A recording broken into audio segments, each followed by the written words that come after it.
बालेश्वर रे सब रजिस्ट्रार मनमुखी कार्य को नहीं धारणा रे बसिले जिला मोहरीर संघ। राज्य सरकार कौन लिखित निर्देश नथिबा सत्वे जिला सब रजिस्ट्रार मनमुखी भावे विभिन्न प्रकार दलिल को ग्रहण न करी फेराई देउथिबारु साधारण लोके बहु असुविधार सम्मुखीन होउछंती। एने सोमवार दिन जिला मोहरीर संघ पक्षरु 16 दफा दाबी नहीं सब रजिस्ट्रार कार्यालय सम्मुख में विक्षोभ प्रदर्शन करने सह अनिर्दिष्ट काल पर्यंत कार्यबंद आंदोलन करा जायछि। राज्य सरकार पक्षरु कौन चिठी आसी नथिले हैं सब रजिस्ट्रार अधिकांश पाट बिक्री जमीर दलिल गुड़ी को रेजिस्ट्री सकाशे ग्रहण करुनाहांती आदि 16 दफा दाबी संघ पक्षरु दाबी करा जायतिला। ए सबु दाबी गुड़िक शीघ्र समाधान नहेले आगामी दिन में आंदोलन को आहुरी तीव्रतर कराजिबो बोली संघ पक्षरु चेतावनी दी जायछि। मो नाम श्री रमाकांत दास, बालेश्वर महुर संघ संपादक। आमर ये आंदोलन में बसवार अभिप्राय हो कि आम मैंने सब लोक मानकर महुर हिसाब से लोक मानकर काम करूँ, कोर्ट काम करूँ तथा तत्सहित सब रजिस्टर ऑफिसर समस्त लोकंर दलिल एग्रीमेंट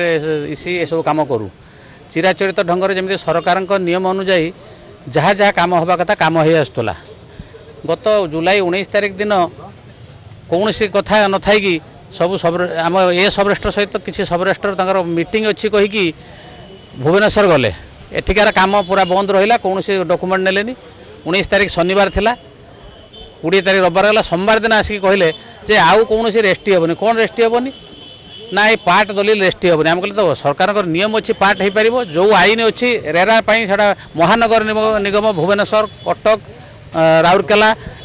संबलपुर ए नियम अच्छी किंतु आमर जेटा महानगर निगम नहीं ये म्युनिसिपालिटी ब्रिट एनएसी एरिया एगुड़ा ना कि ना से रेवेन्यू मिनिस्टर मना कर आम से कहलु जे रेवेन्यू मिनिस्टर तो मना करदे हेनी सरकार सर्कुलर गाइडलाइन जहाँ अच्छी से अनुसार काम हम आमको गाइडलाइन दिंतु ना गाइडलाइन ना आसो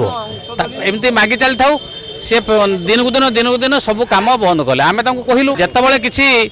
नियम आसो से नियम को आम पालू जिते पर्यंत किसी नियम आसी ना जमी कम चलता चलू आमको कौन नियम आसी देखा जाऊ ना नियम किसी आसी ना भारबाली मुहर कहते मैंने मुहर तो कहले हेनी। आम एक कथा भी जुक्ति कलु जी भी एमएलए मंत्री हूँ सरकार माने सरकार जी लोक मैंने भोट देके सरकार कर लोक मैंने भोट देके एमएलए मंत्री कर तेणु से जहाँ कहे सरकार गोटे सर्कुलर हम आईन हम नियम हम से नियम रे करूँ सी किसी शुणा नाराज ना से आम कि करूनी। आम से कथा कहलु जे एनएसी ब्रिट म्युनिसिपालिटी कौन परमिशन आसे जमी रेस्टी आपण मैंने भी जानवा दरकार परमिशन आसे जदि गोटे जमी की पार्ट पार्ट कर बिक्री होची जदि रास्तार आवश्यकता थाए ताहले रास्ता परमिशन आसो ब्रिट म्युनिसिपालिटी एनएसी तार काम है जदि गोटे प्लॉट को आम घर बाड़ी करूँ गोटे प्लॉट रेस्टी करूँ रास्ता दरकार ये सरकार नियम अनुसार 30 कोटी रास्ता देकी आम परमिशन आणु जदि रास्तार आवश्यकता ना परमिशन आवश्यकता ना सुविधा बर्तमान कौन से पार्ट रेस्टी करूना कोर्ट सीधा साल सब तार आउटस्टैंडिंग गाइडलाइन अच्छी सिविल कोर्ट जो ऑर्डर देवे जमी भाई मान भर भाई भौणी बापा माँ भर भाग हम रास्ता पड़ी ताकू कहीं अटकी पारे ना से रेस्टी हम कोर्टर ऑर्डर अच्छी कोर्ट ऑर्डर को जब आम लोयर कोर्ट धर जिला जज कोर्ट ऑर्डर को जब कहीं चैलेंज कर हाईकोर्ट कर ऑफिस करार पार्ट रेस्टी करूना धरतु गोटे जमी 15 डिसमिल जमी जनकर अच्छी गरवाड़ी जमी से तार चाहूँ से 15 डिसमिल बिकिदेव तार अन्य जमी भी आहरी अच्छी ना आज्ञा बिकिपारे ना आपड़ 12 डिसमिल 300 बिकिबे। अरे 12 डिसमिल 300 बिकले आउ 2 डिसमिल